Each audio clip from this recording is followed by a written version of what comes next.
Hi friends, welcome to Aravind Tamil channel. Hi friends, அனைவருக்கும் வணக்கம். நீங்கள் நம்ம சேனலுக்கு புதுசுனா சப்ஸ்கிரைப் பண்ணிக்கோங்க. பக்கத்துலேயே இருக்கிற பெல் பட்டனை ப்ரெஸ் பண்ணிக்கோங்க. இன்றைக்கி நம்ம உடைச்சி ஊற்றின முட்டை குழம்பு எப்படி வைக்கிறதுன்னு பார்க்க போகிறோம். வாங்க, அதுக்கு என்னென்ன தேவையான பொருட்கள் பார்க்கலாம். நான் 4 முட்டை எடுத்து வச்சுருக்கேன். ஒரு பெரிய வெங்காயமோ 5 சின்ன வெங்காயமோ போட்டிருக்கேன். ஒரு தக்காளி பொடிசாக கட் பண்ணி வச்சுருக்கேன்.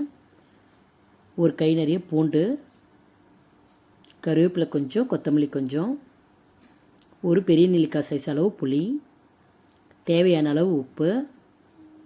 இந்தியாவிலேருந்து குழம்பு மிளகாய்த்தூள் வந்துடுச்சு. இப்போ தான் ரொம்ப சந்தோஷமாக இருக்குது எனக்கு. ஏன்னா மிளகாய்த்தூள் இல்லாமல் ரொம்ப கஷ்டப்பட்டுருந்தேன். இப்போ குழம்பு வைக்கிறதுக்கு ரொம்ப ஈஸியாக இருக்கும்.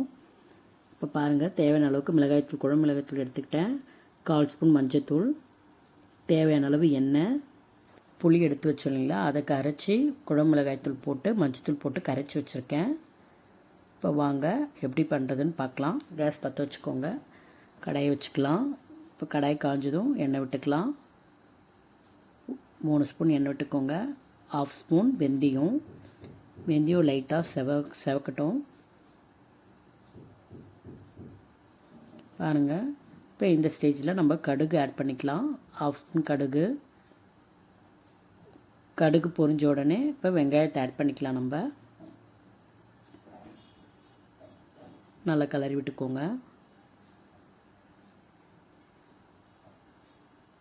பாருங்கள், வெந்தயம் ரொம்ப செவரக்கூடாது, ஏன்னா கருப்பாயிடுச்சுன்னா குழம்பு கசக்கும். அதனால் மீடியமாக செவந்தால் போதும். இப்போ பாருங்கள், பூண்டை ஆட் பண்ணிக்கலாம். நல்லா கலரி விட்டுக்கோங்க. நல்லா வதங்கட்டும். பாருங்கள், கருவேப்பிலை ஆட் பண்ணிக்கலாம். நல்லா கலரி விட்டுக்கோங்க. பாருங்கள், வெங்காயம் வதங்கிடுச்சு. இப்போ தக்காளி ஆட் பண்ணிக்கோங்க. ஆட் பண்ணிவிட்டு நல்லா கலரி விட்டுக்கோங்க.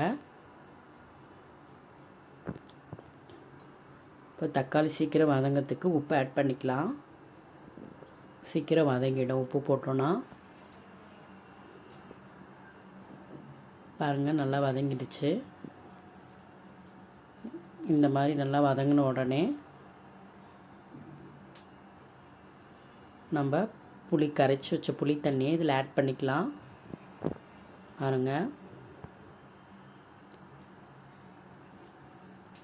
கொஞ்சம் லைட்டாக தண்ணி விட்டுக்கலாம்.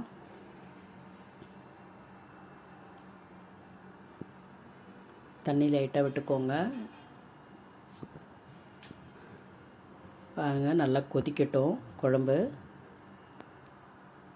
இப்போ நான் செய்கிறது 3 பேருக்கு தேவையான அளவுக்கு செய்கிறேன். இப்போ உங்களுக்கு அதிகமாக வேணும்னா நீங்கள் இன்னும் கொஞ்சம் புளி ஆட் பண்ணிக்கலாம். பாருங்கள், நல்லா கொதிக்கட்டும். கொதித்த உடனே இப்போ முட்டையை ஆட் பண்ணிடலாம். ஒவ்வொரு முட்டையாக உடச்சி ஊற்றிக்கோங்க.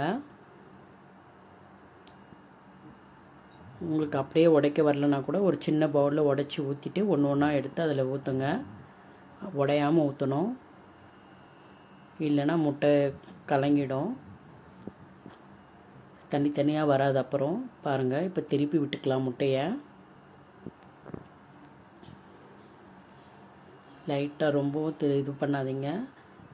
லைட்டாக ஒரு பக்கம் வெந்தோடனே இன்னொரு பக்கம் லைட்டாக திருப்பி விடுங்க. பாருங்கள், நல்லா வெந்துடுச்சு. எவ்வளோ சூப்பராக இருக்கு பாருங்கள் குழம்பு. நல்லா எண்ணெய் மேலே மிதந்து வந்துடுச்சு. இப்போ இந்த ஸ்டேஜில் நம்ம கொத்தமல்லி போட்டு இறக்கிடலாம். இப்போ கேஸ் ஆஃப் பண்ணிடலாம். பாருங்கள், சூப்பராக வந்திருக்கு. பாருங்கள், முட்டை பாருங்கள் உடையவே இல்லை, அப்படியே முழு முட்டையாக வந்திருக்கு. பாருங்கள், நான் 4 முட்டை ஊற்றினேன். 4 முட்டையும் பாருங்கள் கரையவே இல்லை, நல்லா வந்திருக்கு. ரொம்ப சூப்பராக இருக்கும். இந்த மாதிரி நீங்களும் பண்ணி பார்த்துட்டு கமெண்ட் சொல்லுங்கள். இந்த வீடியோ உங்களுக்கு பிடிச்சிருந்தா லைக் பண்ணுங்கள், ஷேர் பண்ணுங்கள். அடுத்த வீடியோவில் புது ரெசிபியோடு பார்க்கலாம். நன்றி.